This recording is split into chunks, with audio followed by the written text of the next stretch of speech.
Yung gamot ni Jordan nandoon lang sa kwarto. Painumin mo na lang siya, ha? Saan kayo pupunta? May kailangan lang akong lakarin. Tsaka ihatid ko rin si Connie at saka si Junior doon sa clinic para pabakunahan na siya. At least pagka alis natin, maayos na lahat. Magtatagal kayo? Bakit? May plano ka? Hindi, wala. Makikipagkita lang sana ako kay Scott. Leslie, hanggat maaga, hiwalayan mo na yung Canadian boyfriend mo na yan. Dahil sinasabi ko sa'yo, walang mangyayari sa buhay mo. Halika na. Let's go, baby. Connie, dali mo na lang yung stroller.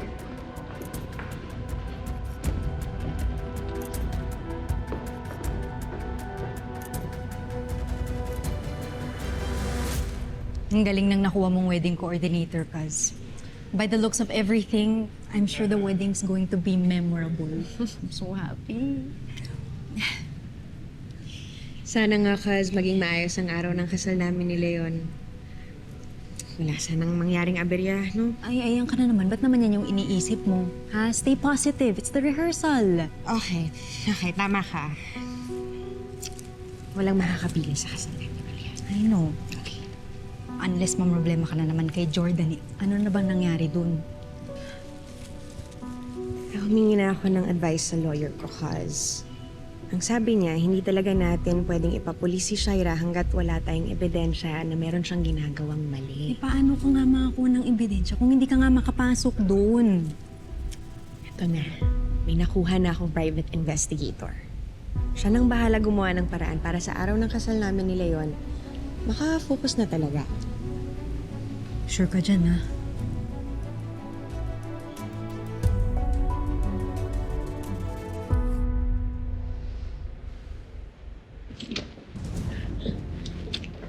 Julian, mag-ready ka na.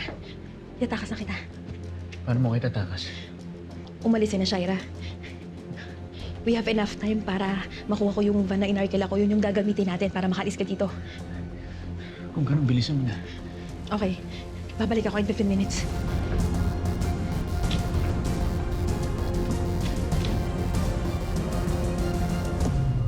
Yeah, so everyone, mag-rehearsal muna tayo. Stand up muna, guys. Practicein natin yung lakad ng ating bride, okay? So, ma'am, let's go. Yeah! Ganda! Go, guys!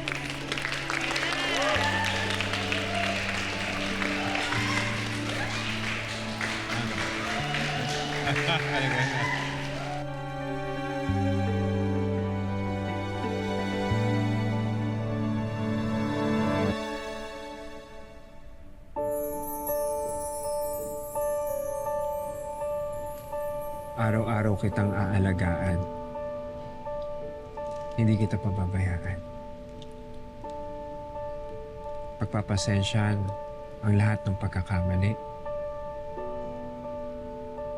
Patatawarin at uunawain kita. At araw-araw kong ipaparamdam sa'yo na ang buhay mo ay buhay ko rin. Iingatan, pagyayamanin, at mamahalin habang buhay. Araw-araw kitang mamahalin, Leon. Pagsisilbihan. Dahil ang buhay mo, buhay ko rin. Wala nang ibang iisipin. Wala nang ibang hahanapin. Ikaw at ako, habang buhay, pagyayamanin, iingatan, mamahalin. Wala nang ibang makapaghihiwalay sa atin. Okay, so you may now kiss the bride.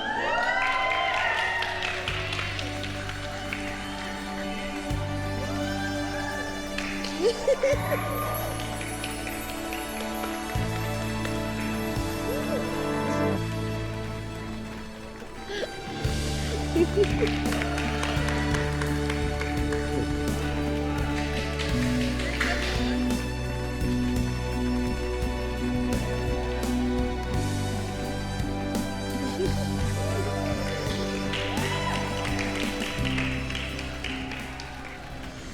ko lang kung hindi ka pa masaktan ngayon, Jordan.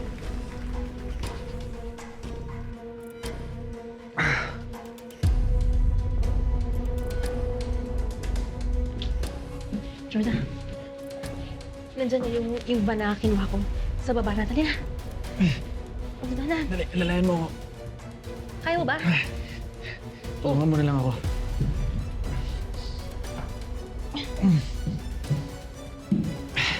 Aray!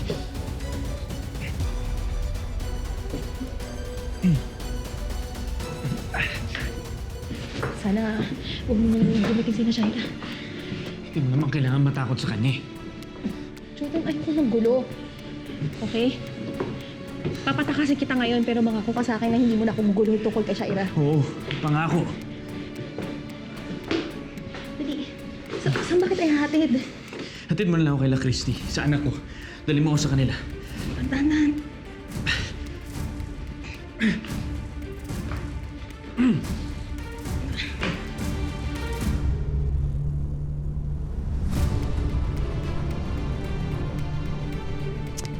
Ba, Leslie?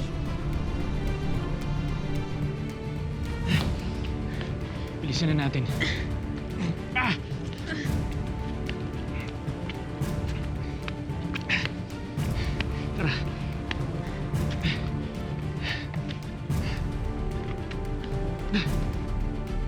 Kaya mo ba? Kakayanin ko to. Gusto ko na makaalis dito. Dali na.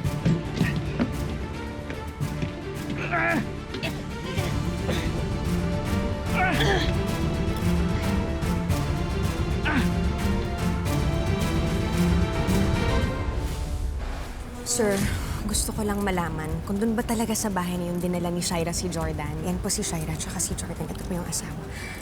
Okay, ma'am. Bibigyan kita kagad ng update. Oras na makakalap ako ng impormasyon. Pera mo ako phone mo. Teka, naiwan ko sa loob. Wait lang, kukunin ko lang. Les, bilisan mo. Konting panahon na lang, anak. Magkikita na rin tayo. Makakaalis na ako dito.